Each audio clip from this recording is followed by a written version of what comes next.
Everyone, welcome to law prep judiciary. और मैं अदिति आप सभी के सामने प्रेजेंट हूँ एक और सेशन के साथ। और आज जो हमारा सेशन है वो किस पे बेस्ड है? Basically we are going to learn और डिस्कस अबाउट द डिस्टिंक्शन या difference between preparation and attempt. ठीक है, तो कोई भी क्राइम कमिट होता है तो उसकी प्रिपरेशन में और वो अटेम्प्ट कब कंप्लीट हो जाता है, इसमें बहुत ही थिन लाइन डिफरेंस रहता है। तो हम उसी के बारे में बात करेंगे, लेकिन इसको डिस्कस करने से पहले we need to know about the stages of crime first. ठीक है, तो स्टेजेस ऑफ क्राइम कौन कौन सी होती है? Stages of crime include the first stage is your intention. जैसे ही आपके मन में डिजायर आई तो डिजायर का एक बड़ा रूप जो है वो इंटेंशन है। जैसे ही आपने सोचा कि मुझे ऐसा करना है और आपने उसको प्रारूप दिया, आपके मन में वो इंटेंशन जो है परसीव कर लिया आपने, वो बैठ गया है। So the first stage is intention. अब इस इंटेंशन को पूरा करने के लिए आप क्या करोगे? आप प्रिपेयर करोगे, आप प्रिपरेशन करोगे। ठीक है, so the second stage is preparation. अब आईपीसी में या बीएनएस में अब आपके पास बहुत से ऐसे क्राइम्स हैं जिनकी मात्र प्रिपरेशन भी जो है वो भी पनिशेबल है। फॉर एग्जाम्पल अटेम्प्टिंग या वेजिंग वॉर या attempting two ways war against the government of India, तो इसकी अगर आपने प्रिपरेशन भी कर ली तो वो भी पनिशेबल हो जाएगा। फॉर एग्जाम्पल डेकॉइटी है तो mayor preparation to commit dacoity वो भी पनिशेबल हो जाएगा। ठीक है, now the third stage is attempt. अब अटेम्प्ट जो है आपका सक्सेसफुल भी हो सकता है, अगर वो सक्सेसफुल हो जाता है तो वो पनिशेबल हो जाता है, और आपका अटेम्प्ट अनसक्सेसफुल भी रह सकता है। उस केस में आप लायबल रहोगे या नहीं, यही हम आगे डिस्कस करने वाले हैं। और फोर्थ और फाइनल स्टेज आपकी क्या रहती है कि आपका ऑफेंस ही कंप्लीट हो गया है अटेम्प्ट के बाद। अटेम्प्ट सक्सेसफुल, उसके बाद ऑफेंस जो है वो सक्सेसफुल हो जाता है। ओके, सो अब देखो इसको डिस्कस करने के लिए कि डिस्टिंक्शन या डिफरेंस क्या है प्रिपरेशन और अटेम्प्ट में, हमारे पास 5 तरीके के टेस्ट होते हैं। The first test is proximity test. ठीक है, पहला टेस्ट जो है वो क्या है? वो है प्रॉक्सिमिटी टेस्ट। अगर हम इसकी ट्रिक बनाए, इन केस हमारे सामने किसी भी स्टेट के मेंस में ऐसा कोई सवाल आता है, let's suppose, so the trick is piles. We have piles and piles of work. ठीक है, खैर, so the first test is proximity test, the second test is impossibility test, the third test is locus poenitentiae test. ठीक है, the fourth test is equivocality test and the fifth and the final test is social danger test. तो पहले हम इन tests के बारे में समझेंगे, और जब हम इन टेस्ट्स को पूरे अच्छे तरीके से समझ लेंगे तो मेरे पास आप लोगों के लिए एक सरप्राइज क्वेश्चन भी है जिसका हम सभी मिलके आंसर करेंगे। ठीक है, और उससे क्या हो जाएगा, ये कंसेप्ट जो है हमें बिल्कुल क्लियर हो जाएगा। ठीक है, सो लेट्स गो। चलो, सबसे पहले प्रॉक्सिमिटी टेस्ट। देखो, प्रॉक्सिमिटी का क्या मतलब होता है? प्रॉक्सिमिटी मतलब द क्लोजनेस। ठीक है, कितना क्लोज है कोई चीज किसी के। क्या है? An act towards the commission of offence need not be penultimate act. Penultimate act का क्या मतलब है? ये जो वर्ड है पेनल्टीमेट, इस पेनल्टीमेट का क्या मतलब है?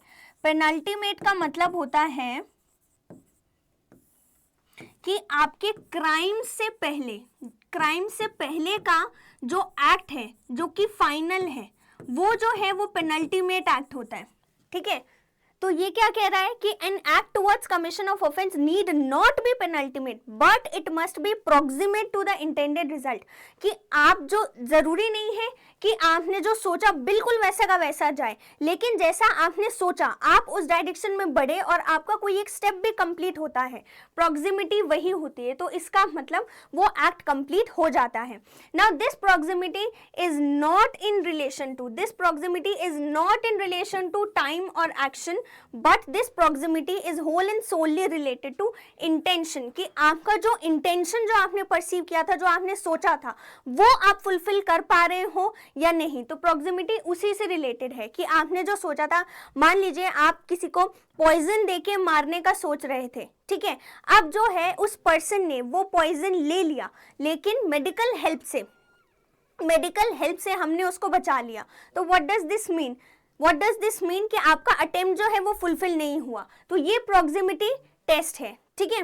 The next test we have is impossibility test, ठीक है। अब अगर एक्ट ही हमारा इम्पॉसिबल है तो हम उसको कैसे कल्पेबल मानेंगे, वो कैसे पनिशेबल हो जाएगा। An act which is impossible to commit can not be attempted and so it is not culpable. For example shooting a shadow, आप किसी परछाई को शूट करने की कोशिश कर रहे हैं, वो अपने आप में एक इम्पॉसिबल एक्ट है, तो इसमें ना तो अटेम्प्ट की बात आ सकती, ना इसमें ऑफेंस की बात आ सकती, ठीक है। सेकेंड क्या एग्जाम्पल है हमारे पास कि आपने सोचा है कि मैं किसी को आर्सेनिक एक हार्मफुल केमिकल सब्सटेंस होता है, राइट। आपने सोचा कि मैं उसको वो एडमिनिस्टर करूंगा, मैं उसको वो दूंगा, बट आप उसको क्या दे रहे हो, आप उसको शुगर दे रहे हो विच इज बेसिकली हार्मलेस, तो आपका अटेम्प्ट जो है यहाँ पे कंप्लीट नहीं माना जाता है। So this is your impossibility test.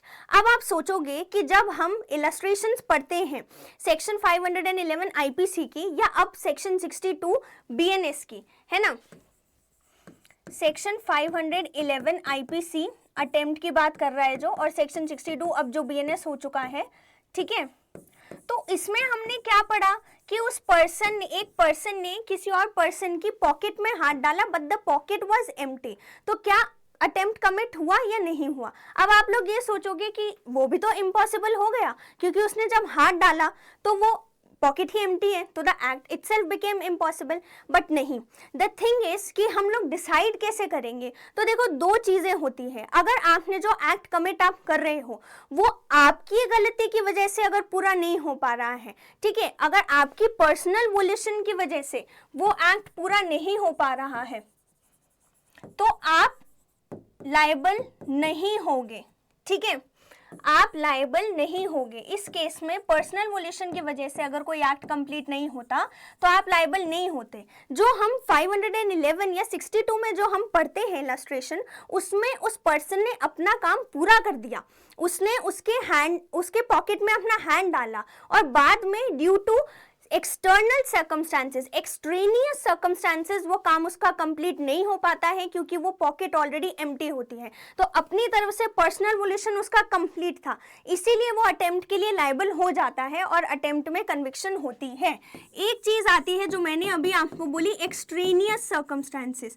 अगर एक्सट्रेनियस या थर्ड पार्टी की वजह से या बाहरी सर्कमस्टांसेस की वजह से अगर आपका अटेम्प्ट रुक जाता है तो आप लायबल हो जाते हो अटेम्प्ट के लिए। अगर खुद के आपके सिर्फ कमी की वजह से अगर अटेम्प्ट कंप्लीट नहीं हो पा रहा है तो आप लायबल नहीं होगे, लेकिन आपने अपनी तरफ से 101% पूरा कर दिया, बाहर कुछ एक्ट ऑफ गॉड या कुछ ऐसा हुआ कि वो कंप्लीट नहीं हो पाया तो आप लायबल हो जाओगे, ठीक है।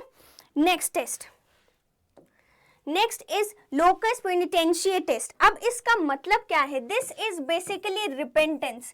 रिपेंटेंस या आप ये मान लीजिए कि आपके पास टाइम है, टाइम किसके लिए, टाइम टू विड्रॉ, आपके पास बैक ऑफ करने के लिए टाइम है यहाँ पर। तो अगर आपके दिमाग में ये ख्याल आ गया कि मैं जो कर रहा हूँ वो गलत है या मुझे नहीं करना चाहिए, आपने बैक ऑफ कर लिया, तो ऑब्वियसली आप अटेम्प्ट के लिए लायबल नहीं होंगे, ठीक है। An act will amount to a मियर preparation, और वो सिर्फ आपका प्रिपरेशन की स्टेज तक ही माना जाएगा। If the person on his own accord gives it up before the criminal act is carried out, इससे पहले कि आप वो क्राइम करते आपने गिव अप कर दिया, ठीक है। We have to see whether the overt acts already done are such that if a person changes his mind and does not proceed further, acts already done would be completely harmless. वो act जो है अपने आप में harmless होना चाहिए। ये ना हो कि हम डेकॉइटी प्लान कर रहे थे और हमने उसका अटेम्प्ट नहीं किया, डेकॉइटी भी नहीं की, लेकिन हमने प्रिपरेशन कर ली, उस केस में आप लायबल हो जाओगे क्योंकि वो एक्ट अपने आप में हार्मफुल है, ठीक है। सो ये होता है बेसिकली आपका रिपेंटेंस देखने के लिए कि आपके पास टाइम है विड्रॉ करने के लिए और आपने उस टाइम को यूटिलाइज करके अपना बैक फुट जो है वो लिया है, ठीक है। Next test, next is your equivocality test. This is basically a thrust और फोर्स अपॉन दिस थिंग कि हाँ आपको ऑफेंस करना था और आप उसके अटेम्प्ट में सक्सेसफुल हो गए हो। In order to constitute attempt, act must be such as to be unequivocally indicating intention to commit the offence, कि वो चीख चीख के आपका जो एक्ट है ये बता रहा हो कि आपका उसको करने का इंटेंशन था। फॉर एग्जाम्पल पॉक्सो में जब हम सेक्सुअल असॉल्ट की बात करते हैं तो वो विद सेक्सुअल इंटेंट होता है, तो वो एक्ट अपने आप में बताता है कि उस बंदे का इंटेंट उस टाइम पे क्या है, सेक्सुअल इंटेंट है, राइट। ये बेसिकली किस पे बेस है कि एक्ट्स जो है अपने आप में बोलते हैं, acts must speak for themselves. Now the last and the final test is social danger test, कि कोई भी अटेम्प्ट जो है वो क्यों पनिशेबल है, कोई अटेम्प्ट जो है वो क्यों पनिशेबल है, वो इसीलिए पनिशेबल है क्योंकि ऑफेंस के अलावा अपने आप में वो भी सोसाइटी में डेंजर, अलार्म या इनसिक्योरिटी कॉज करते हैं, ठीक है। एवरी अटेम्प्ट क्रिएट्स और कॉजेज अलार्म और इनसिक्योरिटी इन द सोसाइटी, इसीलिए मॉरल गिल्ट जो है ऑफेंडर की वो एक्चुअल ऑफेंडर की जैसी ही मानी जाती है अटेम्प्ट वाले की भी, ठीक है।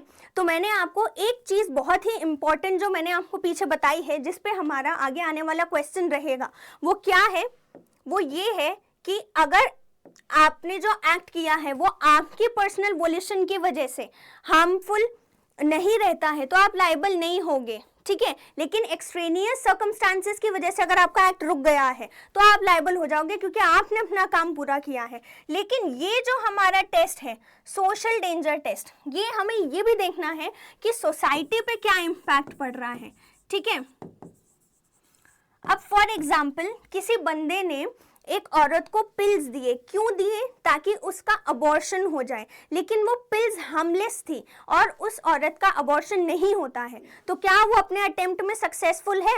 अब आप कहोगे कि जी इम्पॉसिबल हो गया, एक्ट तो हुआ ही नहीं, हार्मलेस है, उसका पर्सनल वोल्यूशन आ गया क्योंकि उसने मतलब जो पिल्स थी वो ही हार्मलेस थी। नहीं, यहाँ पर फॉलो होगा सोशल डेंजर टेस्ट। क्यों? क्योंकि ये एक्ट अपने आप में इतना ग्रेव है कि किसी का मिसकैरेज कॉज करना अपने आप में इतना ग्रेव है कि स्टिल वो अटेम्प्ट के लिए लायबल हो जाएगा।